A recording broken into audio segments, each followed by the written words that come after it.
Mé jméno je Kateřina Panáková z Gymnázia nad Kavalírkou a dnes bych vám ráda představila svoji středoškolskou odbornou činnost s názvem Revize, rozšíření a správné zařazení Peltigera neopolydactyla v České republice.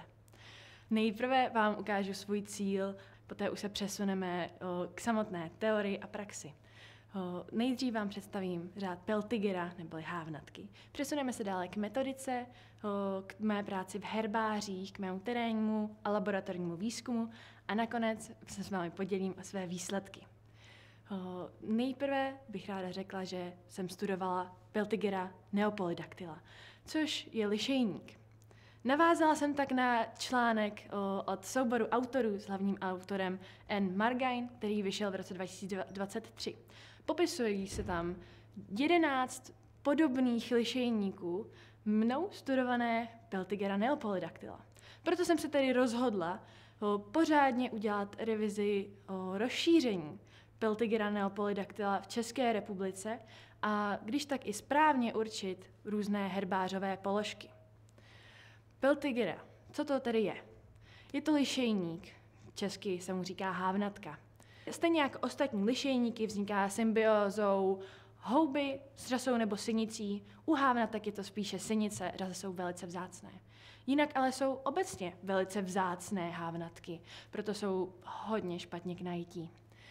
Rozmnožují se většinou pohlavně, a to plodničkami, takzvanými apotéci, a je i z mé zkušenosti celkem jednoduché si je splést s třeba jinými lišejníky, jako jsou třeba dutohlávky, nebo třeba i jaterníky.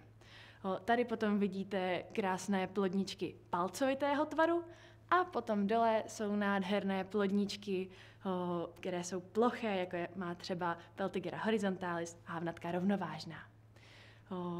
Dále navazuji svou metodikou. Pro tuto práci jsem se spojila s externím školitelem doktorem Jiřím Malíčkem z Botanického ústavu AVČR. Využívala jsem hodně zahraniční literatury, projížděla jsem si herbáře a herbářové položky. Šla jsem i na vlastní terénní výzkum a sbírala nové vzorky.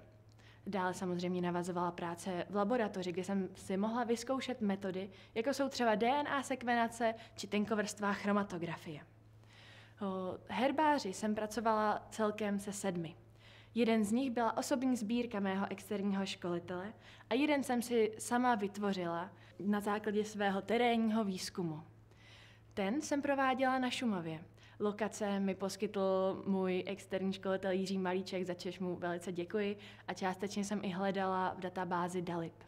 V Národním parku Šumava jsem musela mít i povolení o vstupu na místa, kam se normální veřejnost nedostane, protože ku příkladu vzorky v Bobínském pralese by mi jinak byly znepřístupněny.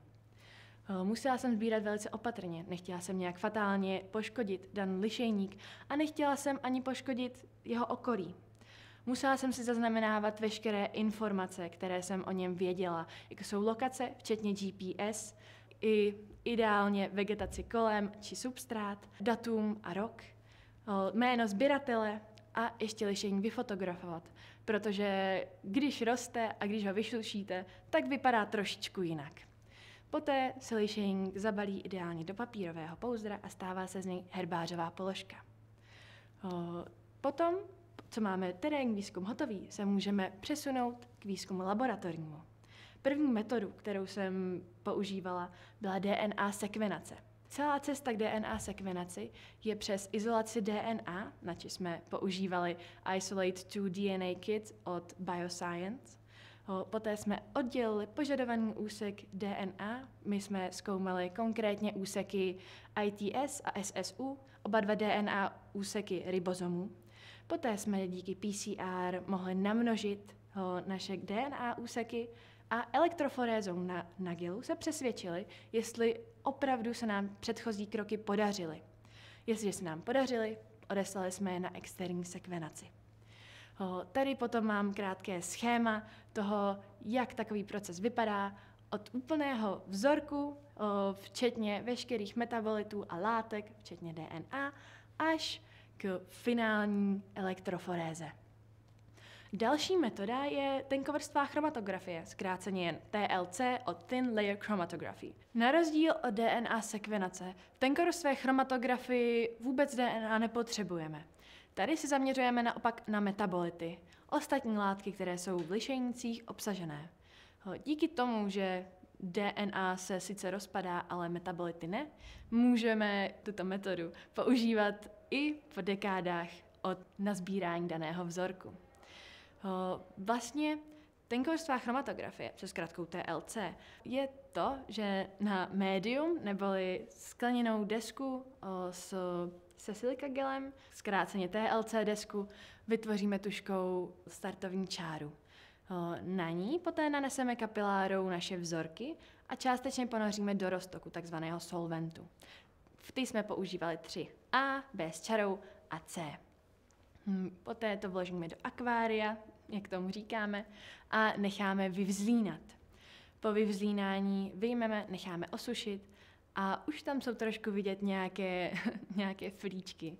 Po namočení do vody jsou dále vidět mastné kyseliny. Po dání pod UV záření jsou tam vidět různé další metabolity a když to necháme s kyselinou sírovou upéct, tak se nám tam krásně vybarví veškeré skvrny, tudíž veškeré viditelné metabolity. Možná vás teď tedy zajímá, čeho jsem touto prací dosáhla. Z 53 mnou zkoumaných položek pouze 3 byly Peltigera neopolydactyla, ta pravá. A jen jedna z nich byla z České republiky, další 2 byly ze zahraničí.